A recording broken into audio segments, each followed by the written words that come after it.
Hello! Today we are talking about me. Me. I am a chicken. I'm a baby chicken. And this is my mama chicken. Hello, baby chicken. Look at, we're twins. Can you see spitting image? Mother, child. Today we're going to hear to teach you an important fact about chickens. If you didn't know, chickens love chocolate.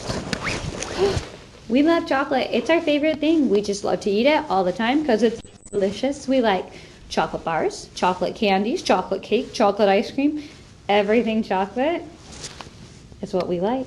That's how we keep our fit shape. Can't you see? He's in super good shape. Not plump at all because of all that chocolate, right?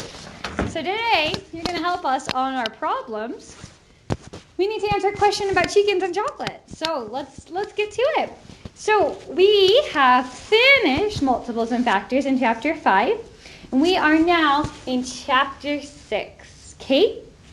Which is fractions. I love fractions because they're so useful, especially in cooking. So if you're someone who likes to cook or wants to be a future cook one day, or just wants to know how to cook and make nice, yummy treats, fractions are a huge thing for you. They're huge for everyone, but it's just really important in cooking.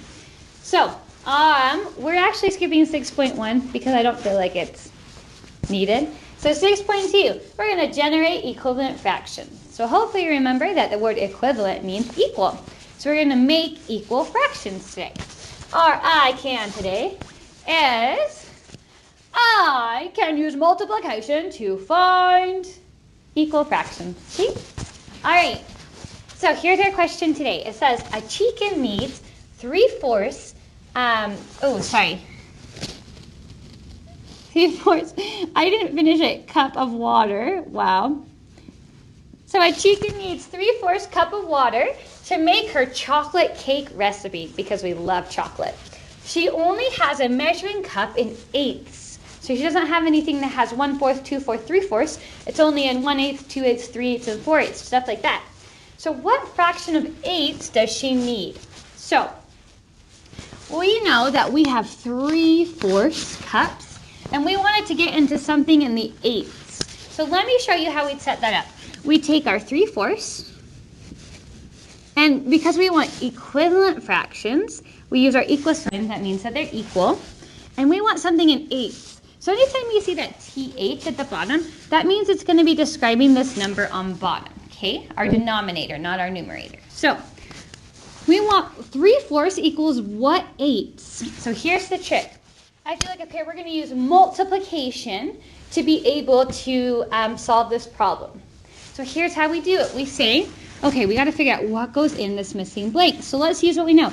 4 times what is going to give us 8? Well, we think 4 times 2. And then you're going to learn this over. Whatever you do to the bottom, you do to the top. Whatever you do to the top, you do to the bottom. You always have to do the same thing to top and bottom. So because we did times 2 on bottom, we do times 2 on top. So 3 times 2 is 6. So if I only had an eighths measuring cup, I'd have to do 6/8 in order to do my 3/4. So 3/4 of a cup of water is the same thing as 6/8 as a cup of water. Awesome. So the things you need to remember is that whatever you do to the bottom, do to the top. Vice versa, whatever you do to the top, do to the bottom. Okay? All right, so let's try some more problems. Thankfully, we're able to help chickens all over answer that question so they could eat chocolate cake, right? Super important. Okay, example number 1. Okay, we want to write 4 equivalent, so equal, fractions to the fraction 1/2. So we want to write 1/2 in 4 different ways, okay? So what we're going to do is we're going to write 1/2. I'm going to write it 4 different ways so that we can solve it 4 different ways, okay? You got to make sure you can see it on the screen. Okay, so we're going to make them all equivalent to different fractions. So let's start here. Here's the fun thing about equivalent fractions. You can choose any number you want to, as long as it's the same number on top as it does on bottom. So let's start simple. 1/2, let's times the top number by choose Well, whatever you do to the bottom, do to the top. So we'll times the bottom number by 2. So 1 times 2 is 2. 2 times 2 is 4. So 2/4 is the same thing as 1/2. Simply because we times the top and bottom by the same number. Awesome, so easy. All we're doing is times them by the same number. Then let's try 3. Whatever you do to the top, do the bottom. 1 times 3 is 3. 2 times 3 is 6. So 3/6 is also an equivalent fraction.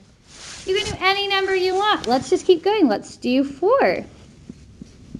Okay, 1 times 4 is 4. And 2 times 4 is 8. So 4/8 is also an equivalent fraction. And let's just kind of throw up a different number. Instead of doing 5, let's do like 10. That could be fun. 1 times 10 is 10. And 2 times 10 is 20. So 10/20. So we wrote 1/2 4 different ways. And all we did is times the top number and the bottom number by the same number. So even if we looked at a picture, if we had a circle of 1/2, so there's 1/2 would be, this would be 1/2, okay, 1/2. We want to make sure that 2/4 is the same. So if we had another circle and we broke it into fourths and we colored 2 of them, we would see that these are exactly the same.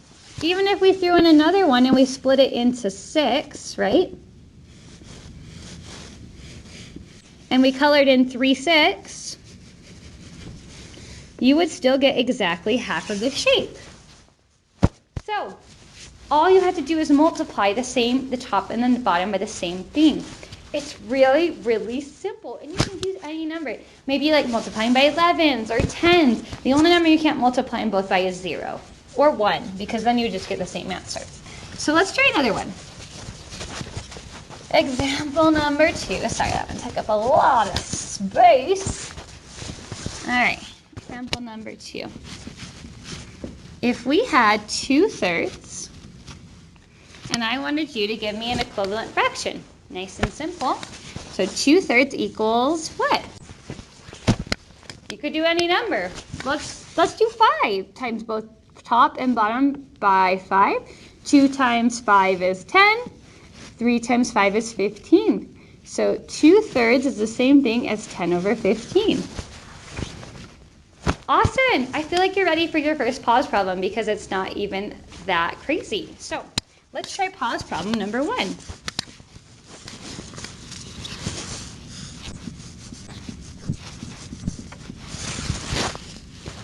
All right, your first pause problem. I want you to give me 2 equivalent fractions of the number of the fraction 4, 6. I want you to give me 2 equivalent ones. All right, pause it and go.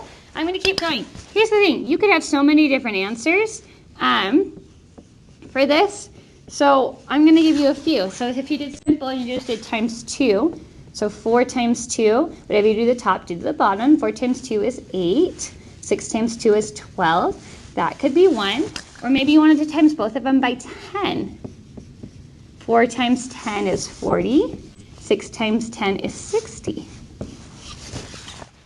Okay, you could totally have different. You could have done by 3 and you'd have 12/18. You could have done 11, you'd have 44/66. So many different things, as long as you're timesing the top and the bottom by the same number and that you're getting that multiplication rate.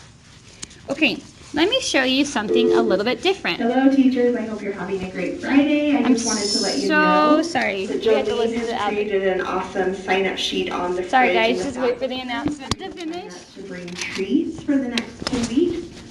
So go ahead and sign up. There is also a sign-up sheet to sign up with our Playworks coach for the week that he is here each month.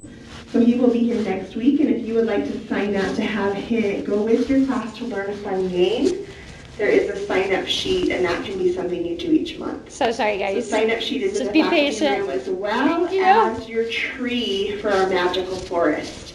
So you can get your big green We're almost there. for your tree as well as a star with your name on it. So thank you, bye-bye. Okay, so we're trying to decide which one of these fractions is greater, 5/6 or 10/18. And how we do that is we have to make sure that they both have the same number, okay? So we need them to have the same denominator in order to make them equal. So we can see which one's bigger. 18, can 6 go into 18? Yeah. So let's keep 18 down here and keep it the same. So we don't have to change this one at all because we're going to keep the 18. But we want 5/6 to now have a denominator of 18, okay? So how can we do that? How can we figure out what 5/6 equals to over 18? So remember, what we have to do what we did on the very first problem. 6 times what gives us 18? Well, 6 times 3 gives us 18, so whatever we do on bottom, we do on top. 5 times 3 is 15. So now we have 15 over 18. We can now compare them because they have a common denominator. You cannot compare them unless the numbers on bottom are the same. So what's bigger, 15 over 18 or 10 over 18? Well, hopefully you see that 15 over 18 is greater, okay? So you have to give them a common denominator. Okay, let's try another one of these, and then we'll give you your last pause problem. Okay, if I was asking you to compare 3/4 and 10/12, okay? All right, first we need to give them a common denominator. Well, let's see, 12 is bigger. Can 4 go into 12? Yeah, it can. Okay, so let's give them both a common denominator of 12. Okay, so 12, this one's going to stay the same because this one's over 12, so we keep the 10 the same. But we need to change 3/4 over something to equal something over 12. Okay, so 4 times what gives us 12? 4 times 3, whatever I do on bottom, I do on top. 3 times 3 is 9. So 3/4 is the same thing as 9/12. So what's bigger, 9/12 or 10/12? 10/12 is bigger. So 10/12 is the answer. Okay? Awesome. You guys are doing super, super stellar. Okay, let me give you one of these for your pause problem. Pause problem number 2. Give it a try. Okay, if you had 5/6. Oh, we already did 5/6. Let's do 3/6. I asked you to compare it to 9/18. Give it a try. Pause it and see what you get. I'm going to keep going. All right, so we want to compare these things. We look what's bigger, 18, and 6 goes into 18 evenly, okay? So we're going to keep 18 on bottom. All right, because this 18 doesn't change, we just keep that same number. Okay, but we need to make 3/6 equal to something over 18. Okay, so 6 times what gives us 18? 6 times 2. Whatever you do on bottom, do on top. 3 times 2 is 6. So this would be, oh wait, I'm so sorry, I did that wrong. 6 times what gives us 18? 3. Whatever we do on bottom, do on top. 3 times 3 is 9. Okay, so what's bigger, 9 over 18 or 9 over 18? And the answer is they're equal. All right, have a fabulous day, my fellow chickens. Bye.